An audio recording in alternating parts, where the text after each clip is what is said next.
இந்த வீடியோ பார்த்துட்டு இருக்கிற சேம் டைமில் கூட உங்கள் லைஃப்பில் உங்களுக்கே தெரியாமல் ஒரு சீக்ரெட் நடந்துட்டுருக்கு.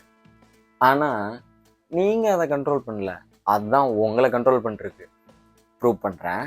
தம்ப்நெயிலை பார்த்துட்டு என்ன சொல்லிட போகிறான் இவன், சீக்ரெட் புக்கை கையில் வச்சுட்டு திங்க் பாசிட்டிவ் ப்ரோ, யூனிவர்ஸ் கொடுக்கும் ப்ரோ அப்படின்னு சொல்லுவான்னு நினச்சி நீங்கள் இந்த வீடியோவை ஸ்கிப் பண்ணலாம். ஈவன் இந்த புக்கை பற்றி உங்களுக்கு எல்லாமே தெரிஞ்சாலும் கூட வீடியோவோட எண்டில் இது நமக்கு தெரியாம போச்சு அப்படின்னு நீங்க யோசிப்பீங்க. நான் யோசிக்க வைப்பேன். ஸோ ஸ்கிப் பண்ணாம பாக்குறது நம்ம ரெண்டு பேருக்குமே நல்லது. இந்த வீடியோ முடியும் போது பார்த்துக்கிட்டு இருக்கவங்க எல்லாருக்கும் நீங்க வெறும் விக்டம் மட்டும் இல்லை, நீங்க ஒரு கிரியேட்டர்னு புரியும். ஆனா ரெடியா இருக்கணும்ப்பா. பிகாஸ் ட்ரூத் அப்படிங்கிறது மோட்டிவேஷன் மாதிரி ஸ்வீட்டா மட்டுமே இருக்காது. அது பாவக்காய் மாதிரி கொஞ்சம் கசப்பா இருக்கும். But it's good for health, you know. So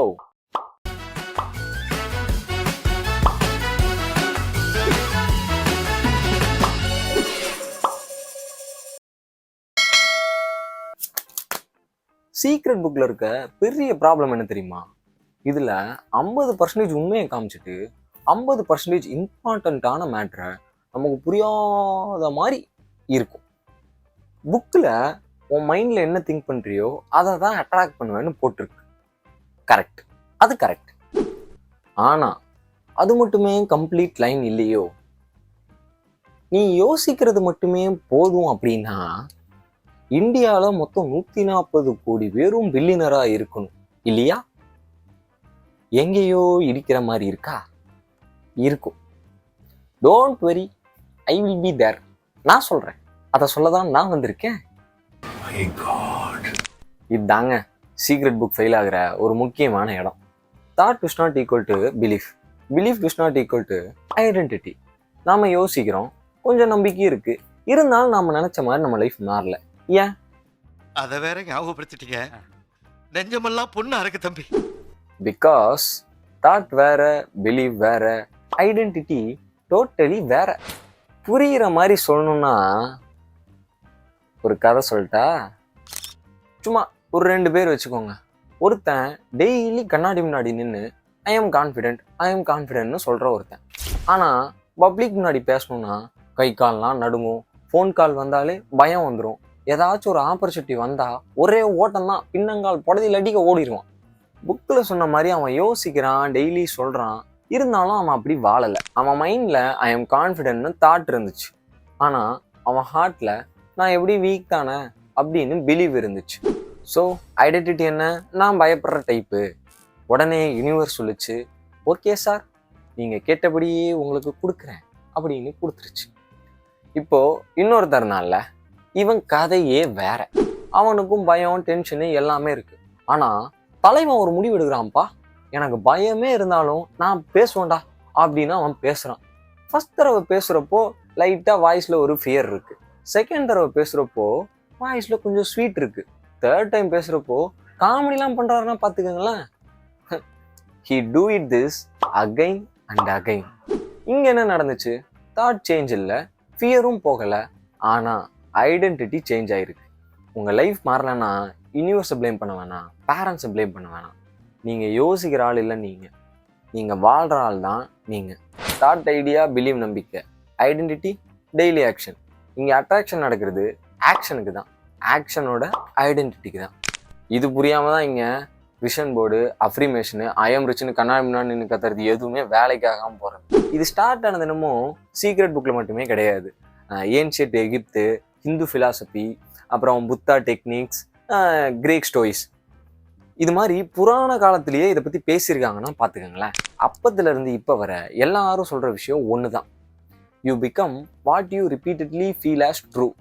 பகவத்கீதாலேயே ஒரு லைன் இருக்கு, மனுஷா யவா மனக்ஷணம் கரணம் பந்த மோக்ஷயே. இதோட மீனிங் என்னன்னா, மனிதர்கள் சிக்கலோட வாழ்கிறதுக்கும் சுதந்திரமாக வாழ்கிறதுக்கும் அவங்களோட மனசு தான் காரணம்.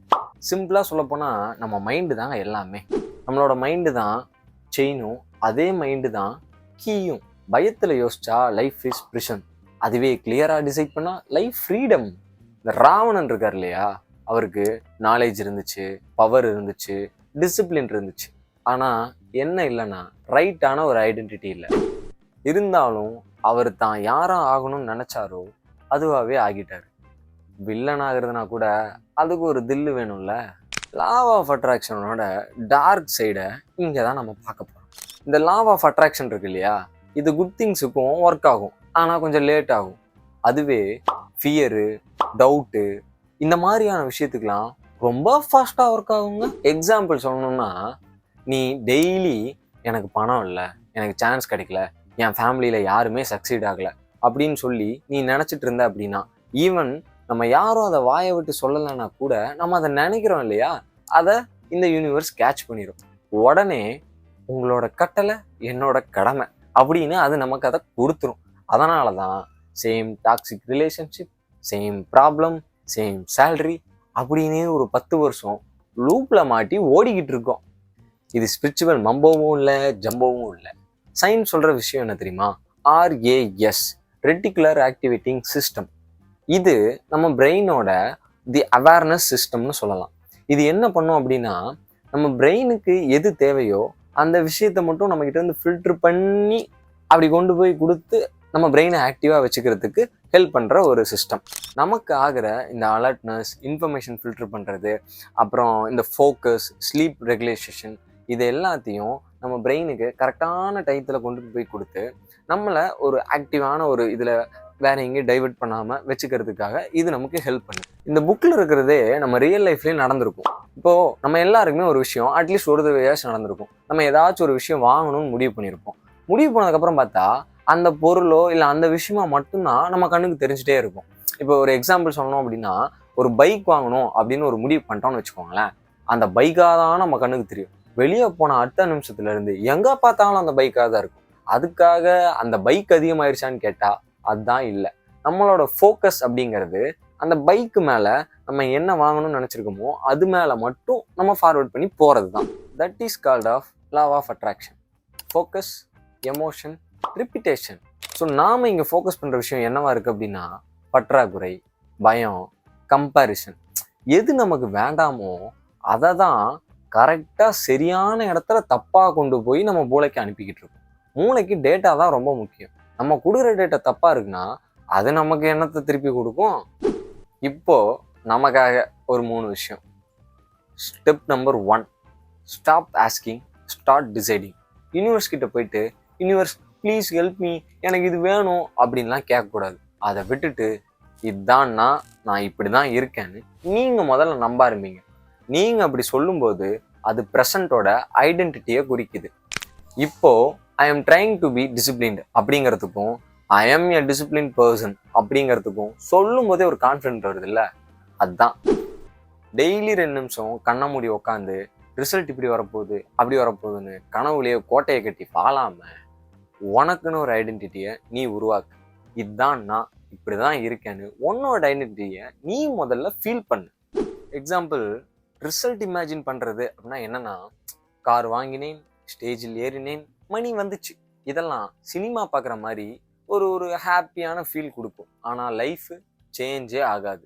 நீங்கள் எது வாங்கணும் அப்படின்னு யோசிக்காம யாரை ஆகிட்டு இருக்கீங்கன்னு யோசிக்க ஆரம்பிங்க. நான் கான்ஃபிடென்ட்டான ஆள்பா, நான் ரொம்ப ஸ்டேபிளாக, ஸ்ட்ராங்காக, ரொம்ப காமாக இருக்கிற ஒருத்தன், நான் ரெஸ்பெக்டை எக்ஸ்பெக்ட் பண்ணாமல் அதை ஜென்ரேட் பண்ணுற இடத்துல இருக்க ஒருத்தன் அப்படின்னு மைண்டில் ஃபிக்ஸ் பண்ணி இப்போது பிரெயினுக்கே ஒரு கன்ஃபியூஷன் வரும். கன்ஃபியூஷன் வந்தால் ரீவயரிங் ப்ராசஸ் ஸ்டார்ட் ஆகிடும். இந்த யூனிவர்ஸ் நம்மளோட இமேஜினேஷனுக்குலாம் ஒன்றும் ரியாக்ட் பண்ணல, நம்மளோட இன்னர் ஐடென்டிட்டிக்கு தான் ரியாக்ட் பண்ணுது. லைஃப் சேஞ்ச் ஆகுது அப்படின்னா சோல் ஷிஃப்ட் ஆகும்போது தான். ஒரு உண்மை சொல்லவா, நம்ம லைஃப்பில் நியூ லைஃப்பை ஸ்டார்ட் பண்ணவே முடியாது. எதையுமே விட்டு கொடுக்காம ஓல்டு வெர்ஷனை டெலீட் பண்ணி தான் ஆகணும். சும்மாவா சொல்லியிருக்காங்க, தியாகம்தான் உன்னை உயர்த்தும் மானிடான்னு? ஓல்டு ஹேபிட்ஸ், ஓல்டு எக்ஸ்கியூஸ் எல்லாத்தையும் தூக்கி போட்டு டெய்லி ஒரு விஷயம், ஓல்டு யூக்கு அகெயின்ஸ்டாக ஒரு விஷயம் சின்னதாக இருந்தால் கூட பரவாயில்ல, டெய்லியும் பண்ணணும். கன்சிஸ்டன்சியாகவும் தீவிரமாகவும் பண்ண ஆரம்பிங்க. ஒரு வேளை சின்ன விஷயம் பண்ணால் எப்படிடா பெரிய சேஞ்ச் வரும் அப்படின்னு உங்களுக்கு டவுட் இருந்தால் இருக்கணும். உங்களுக்காகவே நம்ம சேனலில் பிகம் தி 1%ன்னு ஒரு அருமையான வீடியோ போட்டிருக்கேன். அதில் வெறும் 1% ஆஃப் இம்ப்ரூவ்மெண்ட்டில் எப்படி மொத்த லைஃப்பும் சேஞ்ச் ஆகுதுன்னு சும்மா கிளியராக எக்ஸ்பிளைன் பண்ணியிருக்கேன். பார்க்காதவங்க போய் பார்த்துட்டு வந்துடுங்க இந்த வீடியோ முடிச்சுட்டு. சரியா? இதை நல்லா மைண்டில் வச்சுக்கோங்க. இங்கே யாரும் அன்லக்கியோ வீக்கோலாம் கிடையாது. எல்லாரும் ஏதோ ஒரு வகையில் ஒரு அன்கான்சியஸான மைண்டில் யோசிக்கிற சில விஷயத்தினால தான் நாம் அப்படி ஃபீல் பண்ணுறோம். என்னைக்கும் நமக்கு அதை யோசிச்சிருப்போம், இது நமக்கு நல்லா இருக்கும் அப்படின்னு சொல்லி. அது இன்னைக்கு நடக்கிறப்ப நமக்கு அது தப்பானதாக கூட இருக்கலாம். அதனால் மைண்டை கொஞ்சம் கிளியராக வச்சுக்கோங்க. முடிஞ்ச அளவுக்கு ஸ்டேபிளாக வைக்க ட்ரை பண்ணுங்கள். ரொம்ப கஷ்டம்லாம் இல்லை, ஈஸி தான். சப்ஸ்கிரைப் மட்டும் பண்ணிக்கோங்க, மீதியெல்லாம் நான் பார்த்துக்கிறேன். உடனே புக்கை வாங்கி படிக்க போகிறேன்னா யாரும் போக வேணாம். உண்மையை சொல்லப்போனால் சீக்ரெட் அந்த புக்கில் இல்லை, உங்களோட கையில் இருக்குது. நம்மளோட சப்ஸ்கிரைபரா நம்ம லைஃப்பில் நடக்கிற எல்லாத்துக்கும் ஏதோ ஒரு வகையில் நாம் யோசிச்சது தான் காரணம். ஸோ இப்போதுலேருந்து சீக்ரெட்டை வெளியே எங்கேயோ தேடாமல் உங்களுக்குள்ளே இருக்கிறதா ஃபீல் பண்ண ஸ்டார்ட் பண்ணுங்க. இந்த வீடியோ முடிஞ்ச உடனே நீங்கள் யாருமே இன்ஸ்பிரேஷன் தேட வேண்டிய அவசியமே இல்லை. நீங்கள் தான் அந்த சோர்ஸே. டெடிகேஷனோட சப்ஸ்கிரைப் பண்ண உங்களுக்கு டைரக்ஷனை காமிக்க வேண்டியது என்னோட கடமை. புரிஞ்சு போச்சு, எனக்கு புரிஞ்சு போச்சு.